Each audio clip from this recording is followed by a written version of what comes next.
An eager assembly.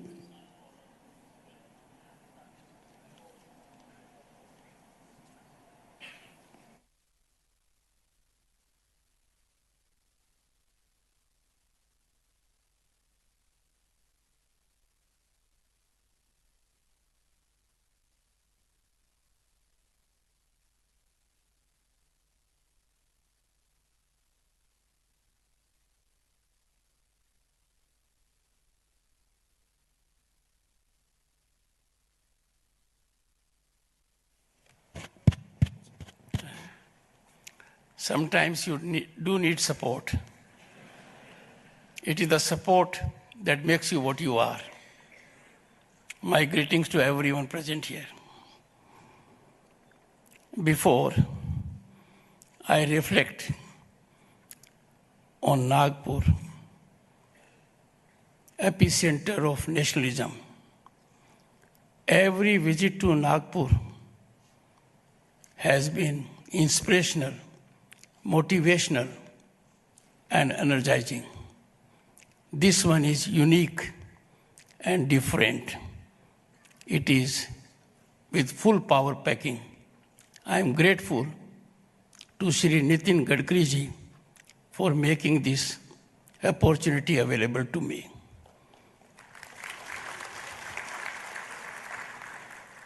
It has been indicated that Nagpur is known for oranges, and it is also known for tigers. Two of the tigers are present here on the stage.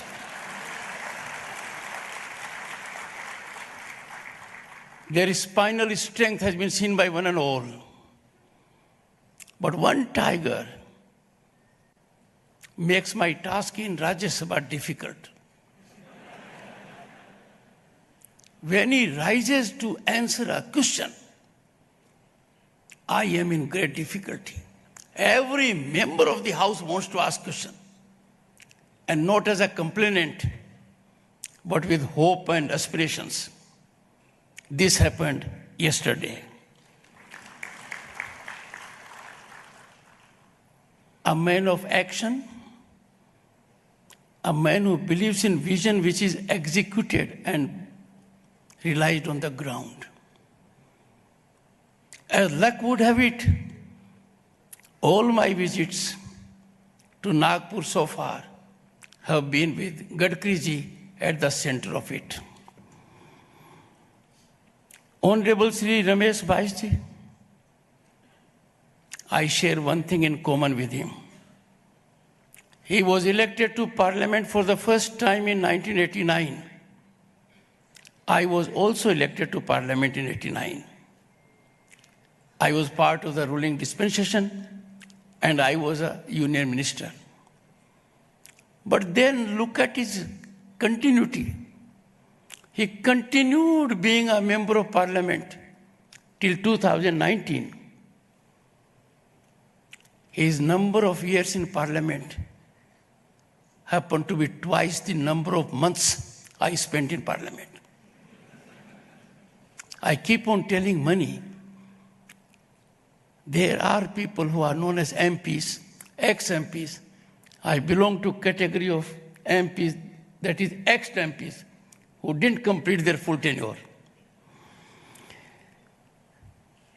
Ramesh ji and myself have been governor also together. Enormously talented person and committed to his job. After his discourse and after Devendra ji and Nitin ji had indicated everything exhaustively about this university, great university, he was telling me that it is his mission, the Honorable Governor, to see that there is greater connectivity with the outside world also. Let me tell you, Honorable Governor, Nitin ji had not spoken to me, directed me, that I happen to be chairman of Indian Council of World Affairs, and that we must sign an MOU with this university within 1 month. Nitinji was not happy with 1 month. He wanted a shorter time. But my problem is that Director Indian Council of World Affairs is abroad. So he has been good enough to accommodate me on that count. Honorable Nitin Gadkari ji, a person who is known in and outside the country only for accomplishments, achievements, changing our landscape, generating hope, generating employment, and most importantly, overcoming hurdles with innovation. And that is why we have seen a situation which we are seeing at the moment. He asked my wife, have you used the new road to Jaipur which goes to Mumbai? Friends, you will be amazed. The man has really done wonders. We have never used any other road except the latest. You must have seen Guru movie. All of you must have seen. It reflects about a great industrialist. When he was given time of 5 minutes, he concluded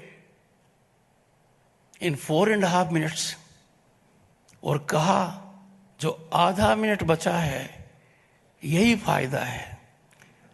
Nitin ji की वजह से देश में जहां भी सड़कों में जाते हैं समय बचता है और वही फायदा है।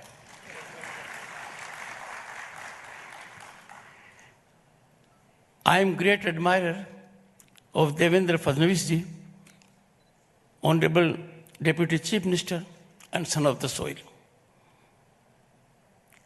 I have been in virtual connect with him. I pleaded with him, let us have more non-virtual connect. A man who is spinally strong and has a shock absorber which any company in the world can emulate. Dr. Subhash Chaudhary, Vice Chancellor, well, credit goes to him. I must tell you, friends, I was a real bright student. I was always a topper. And that was the time when we didn't have Amul. We had Paulson.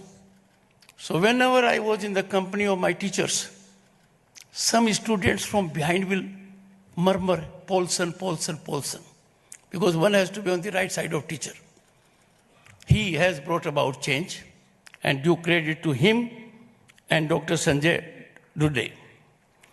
Distinguished members in the audience, academicians, faculty members, students, I must greet and salute Honorable Justice Vikas Sirpurkarji. I had the occasion to appear before him only once, and that is memorable. A man of incisive clarity. And mind you, everyone who was opposing me was a very known legal luminary of the country. I come from a village, and those of us who come with modest background, they don't make their presence felt immediately. But in the profession, I have been extremely lucky. I was designated senior advocate in 11 years of my practice, headed the High Court bar at the age of 34 and in Bar Council. And those legal luminaries who had good footprint, I used to appear only in one case a day. I can never forget those 3 minutes.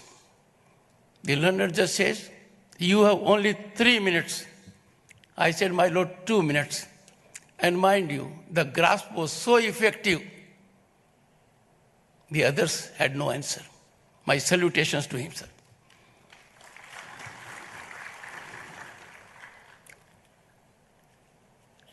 As chairman Rajya Sabha, I get real jolts also from sitting MPs.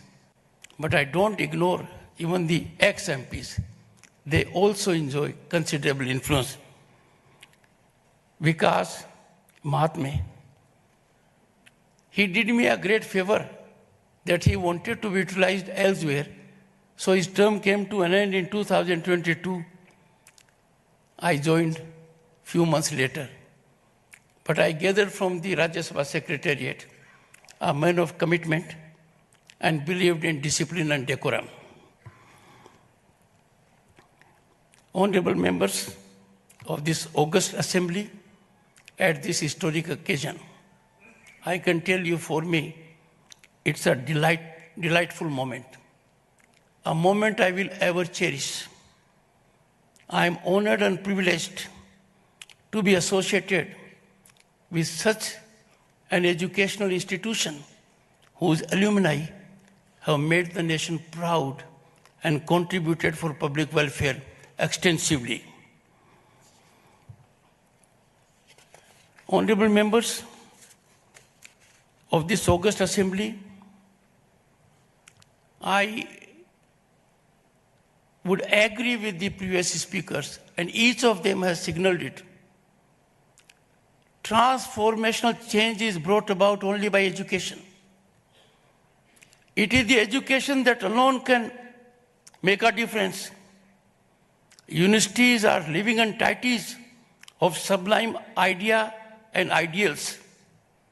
They remain alive eternally in our progress, in our achievements. We have had universities in our country like Takshila, Nalanda, and have made India a Vishwaguru. These institutions are eternal in our collective national memories. I know the government of the day is taking many initiatives, has put in place several policies that allow full unleashing of your talent, potential, energy to achieve your ideals, aspirations, and dreams. But I would speak from this platform that it is time for our industry in particular to nurture our institutions. I am slightly concerned when leaders of the industry make available astronomical sums to outside universities. We must have belief in our nationalism. We must ensure that our first priority is our nation, our nationalism, our institutions. Just imagine, we have somebody in our country who is given a Nobel Prize, and we give $5 million from the government to a foreign university. Imagine a big house of this country gives $50 million to a foreign university. I know their intentions are not mala fide. They are acting in a proper manner. But time has come when we must do everything to nurture our own institutions. It is in this country we will have Takshila, Nalanda. Nowhere in the world you will find that kind of faculty which is in our country. If you go all over the globe, you will find the top corporate houses are having at their apex level Indian mind. That being the situation, I would make two important suggestions for consideration of the faculty and my young friends, boys and girls. One, economic nationalism cannot be compromised on fiscal considerations. And this is a very serious matter. In this country, क्या दिए, candle, kite, furniture, ऐसी चीजें बाहर की आएंगी? क्या हम उनको इंपोर्ट करेंगे क्योंकि कुछ सस्ती हैं? Trade, industry and business has to be extremely sensitive to this. This will help our country greatly, and this can be achieved only by citizens awakening themselves. This effort has to emanate from each individual And second, reckless use of natural resources. That can't be permitted. No one has a right to use energy, gas, petroleum, water because he or she can afford. Your pocket cannot determine how much you have to use because there has to be optimal utilization of natural resources. That is our bounden duty. Let me tell you, friends, I am admirer of Gadkariji for two good reasons. He finds solution by innovation and out of box. And that is why you'll find in roads in particular, he has developed utilization of material that otherwise were causing huge problem to us in our growth history. I'm sure you will bear this in mind. This university, look at the time when it was established. Look at the challenges that were around, and traversing 100 years is absolutely a journey most memorable, fructifying all our aspirations, making us proud every moment. I felicitate all previous vice chancellors, the present team, and the alumni. But one idea I have been cherishing for a long time. Alumni of our institutions are natural think tank. They can contribute massively for growth of the nation. They can contribute to policy formulation. So I have given an idea for consideration of academicians and those who are at helm of affairs of universities. Let us have Federation of Alumni Associations. If there is a structured body that has alumni from institutions like yours, IITs, IIMs, and other institutions, and if they converge on a particular point of view, then two results will be there positively. One, they will help governance policies massively. And secondly, they will get an opportunity to structure giving back to the society by giving it to their alma mater.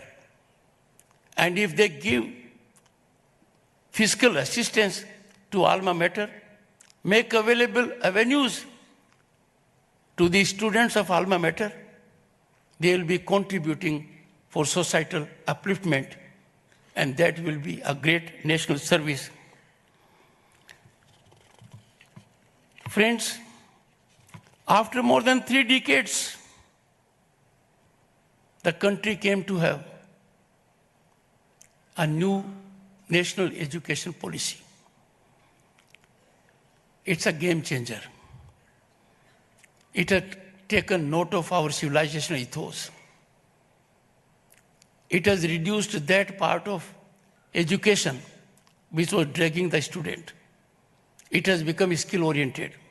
It has become aptitude-oriented. It allows you flexibility. And in the evolution of this policy, I am personally aware, by virtue of being at the relevant time Governor State of West Bengal, that inputs were secured from all stakeholders. This policy is already showing results. From this platform, I'll appeal to some of the states who, for reasons which can't be rationalized and who have not adopted this policy, to take a proactive step and end injustice to the students and must immediately adopt national education policy. I'll tell my young students that when I was a student, difficulties were there. It was very difficult at that time. If you pass out from a university or college, you take a leap in the larger world. You will not have resources. I was enrolled as an advocate and wanted ₹6,000 to have a library of my own. I still remember vividly the bank manager of a nationalized bank who gave me that without security. And look at the big change that has taken place now. Money is no consideration. You have to have an idea in your mind. You have to think out of the box. You have to take initiative. And that is why India can take pride in the number of startups we have, number of unicorns we have. We are envy of the world on those achievements. The historic achievements which the nation has attained under visionary leadership of the Prime Minister, Shri Narendra Modi. The world is stunned. I'll give you 3 illustrations. In 2022, we had digital transfers to the extent of 150 trillion US dollars. And those transfers constitute 46% of global transactions. Those transfers are 4 times the combined transfer by digital mechanism in the US, UK, France, and Germany. Could you believe it? Look at our achievement to that extent. 4 times. Indian mind is genius. Even if there is no education, we are quick to learn. And that is why a fleet of 850 million smartphone owners, over 700 million internet users, and look at the per capita data consumption on internet. In 2022, per capita data consumption on internet by our citizens was more than that of USA and China taken together. That's a great achievement. We must take pride. We look at the other angle.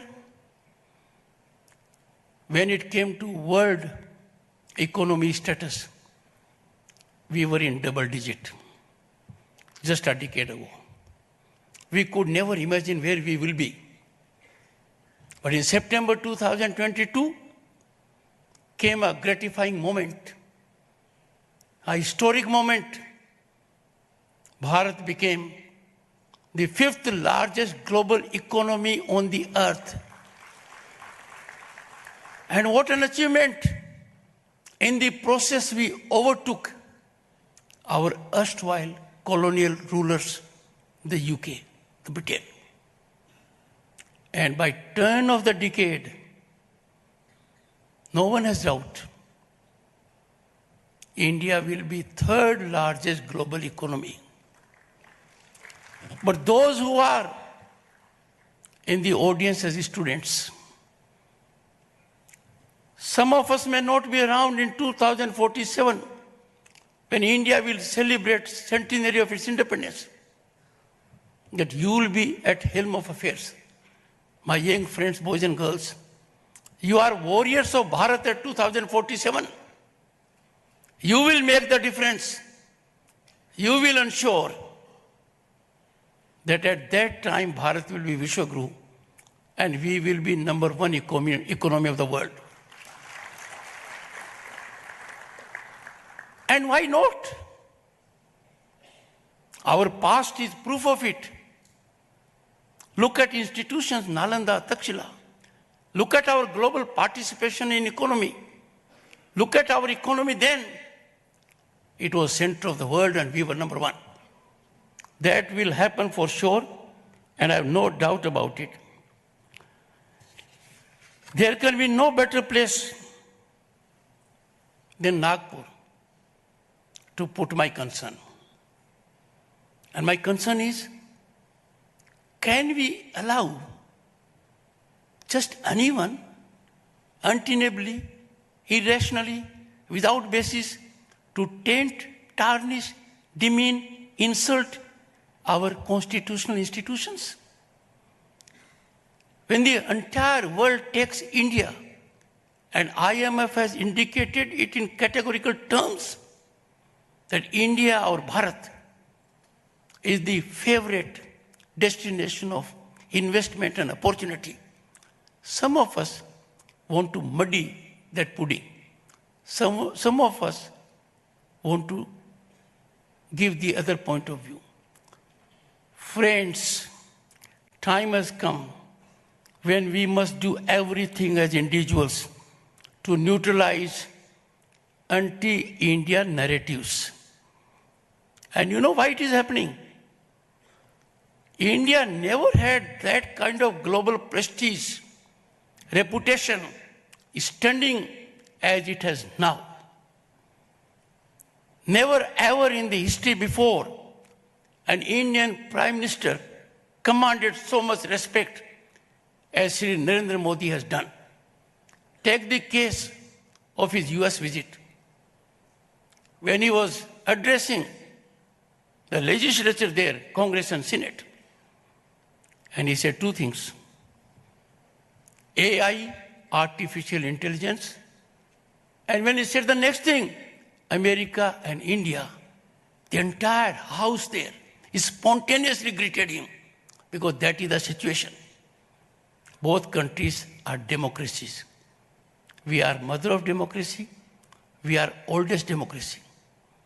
No country in the world, mark my words, no country in the world has constitutionally structured democracy as Bharat has.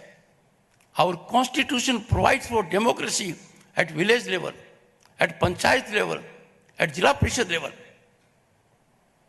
Democratic values blossom and flourish in our country. But I put a thought for your consideration. Ours is a country, democratic. And in democracy, no one is above law. Everyone has to be subservient to law.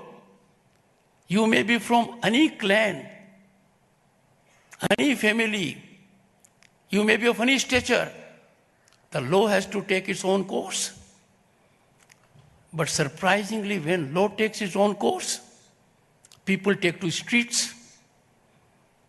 Can that be countenanced? Can that be overlooked?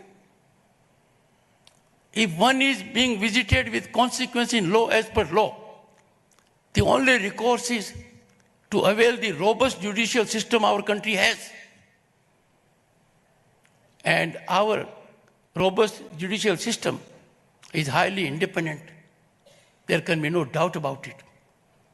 I therefore appeal to all of you, particularly my young friends, generate an ecosystem where such kind of tendencies are dealt with and neutralized. They are not in the interest of the nation.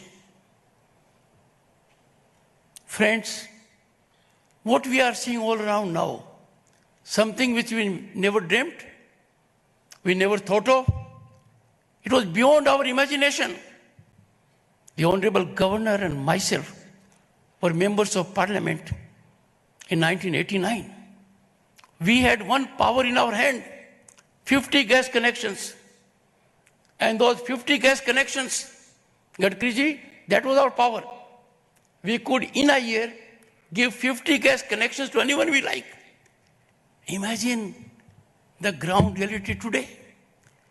170 million gas connections given to the needy families.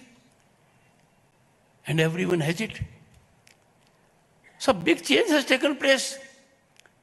Everyone in the world, let me tell you, I've been as vice president out thrice. They are stunned. After all, we are a country of 1.3 billion people plus. They ask me, how did you tackle COVID?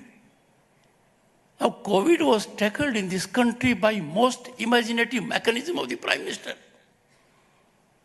In a country as large as ours, as diversified as ours, with all political space being occupied differently, the Prime Minister came with an idea of people's curfew to begin with. और वो जनता के curfew ने कमाल कर दिया. उस जनता के curfew ने एक ऐसी भावना जागृत की कि इस पेंडेमिक का that is non-discriminatory. It doesn't spare the rich, the poor, developing nations. वहाँ हमने क्या नायाब तरीका निकाला, और कहने के लिए हम हमारी सांस्कृतिक विरासत में विश्वास नहीं करते। ये जमीनी हकीकत है।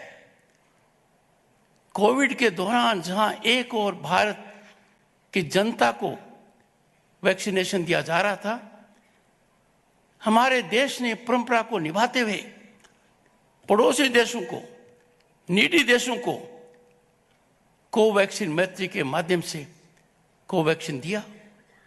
और अनेक विश्व के नेता जो मेरे से मिलते हैं अपना आभार प्रकट करते हैं कि ऐसे मौके पर आपने मदद की जिसको हम कभी भूल नहीं सकते। Friends, I will tell my young friends, never fear the fear. Never be under stress and tension. Fear of the fear is the greatest drawback a human being can suffer. No one has ever succeeded in the first attempt. Most historical achievements, scientific discoveries, inventions have been after multiple efforts. Therefore, allow full leg working space for your talent. Be slow to judge and quick to understand. The level of intolerance we have these days, we are just not prepared to listen. We are not prepared to consider the other point of view. We are so intolerant of the other point of view. I appeal to my young friends, don't have that approach at all. Keep open mind with the people who disagree with you. The moment you will appreciate their stand, you will be wiser. That does not mean your stand is wrong. That does not mean you have to agree to their stand. Truth is most important. But the real pursuit of truth is to engage with people who don't think the way you think. और तभी जाकर ये अमृत निकलेगा। यदि अगर हमने हमारी बात को जिद बना लिया, हमने असहमति को विरोध बना लिया, हमने प्रजातांत्रिक मूल्यों को तिलांजलि दे दी, I pose a question to myself. Parliament का क्या मतलब है? पार्लियामेंट का मतलब है कि देश भर के प्रतिनिधि वहां आते हैं, हर वर्ग का प्रतिनिधित्व करते हैं। उनका दायित्व है to engage in debate, dialogue, discussion, but certainly not for disturbance and disruption. अब इसका उपाय आप लोगों के पास है। वो बात कभी आगे नहीं बढ़ सकती जिसको जन समर्थन नहीं मिलता है। आपसे आह्वान करूंगा, जन आंदोलन बनाइए। उदाहरण हमारे सामने है, कॉन्स्टिट्यूएंट असेंबली जिन्होंने हमें ये कॉन्स्टिट्यूशन दिया, 3 साल तक वो चली, एक बार भी हल्ला नहीं हुआ, प्लेकार्ड नहीं हुआ, वेलमी नहीं आए, शालीनता से हुआ। And never forget, the Constituent Assembly faced incredibly difficult, divisive and contentious issues, but they sorted out them with a spirit of coordination, collaboration, cooperation. Now that is missing. Temples of democracy have virtually been ravaged. And I see a greater danger if temples of democracy, Rajya Sabha and Lok Sabha and state legislatures, if they will not be a platform of discussion, debate, dialogue, then the space can't be vacant. It will be occupied by others. And those forces will not be representative. Those forces will not be accountable. Those forces are not that have taken oath to uphold the Constitution. I therefore urge each one of you to activate yourself individually to ensure that there is a narrative afloat indicating we need to engage for the work for which the public is paying and for which Constitution has obligated us. I am sure all steps in that direction will be taken. I come from a farmer's family. The Honorable Prime Minister was good enough to call me Kisan Putra, indicating I am not actively a farmer, but my family is. What a moment of pride for me that 110 million farmers directly receive money in their account. So far, this amount has been 2,25,000 crore. I am not on the amount. I am not on the capacity of government of which Mr. Nitin Gadkari is a part. I am on the capacity of the farmer, that the farmer is ready, technically equipped, as a result of inclusive banking mechanism, to receive that amount. And that is why this great revolution has taken place. What is happening now? There was a time when power corridors were infested with power brokers, middlemen. There would be people who would extra legally leverage decision making. They will determine how a particular policy will be formulated. We all know it now. These power corridors have been fully sanitized. The institution of power broker, unfortunately, no longer exists for them, and fortunately for the nation, that is extinct.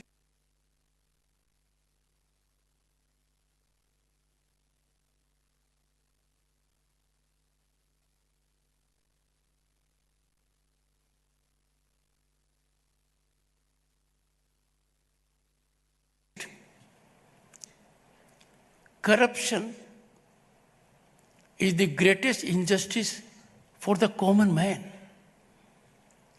We need to have zero accommodation for corruption. That is being seen.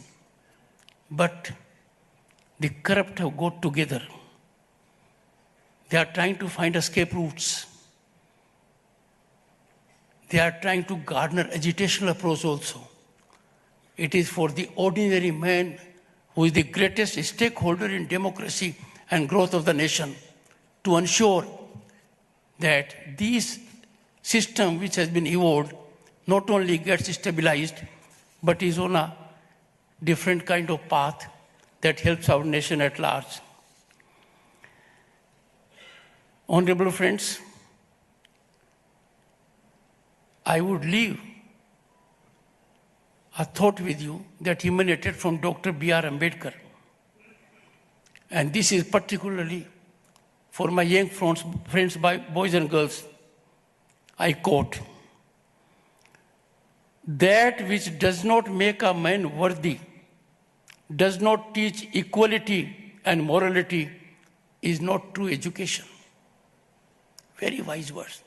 He further goes on to say, I quote, "True education protects humanity in the society, becomes the support of livelihood, teaches men the lesson of knowledge and equality. True education creates life in the society," unquote. I urge you to think critically, read widely, adapt consistently, and widen your horizons steadily as you go forward on your respective journeys. Respect your teachers, respect your family members, be a good citizen, always keep nation first. Keeping nation first is not optional. It is imperative. It is only way. Jai Bharat. Thank you.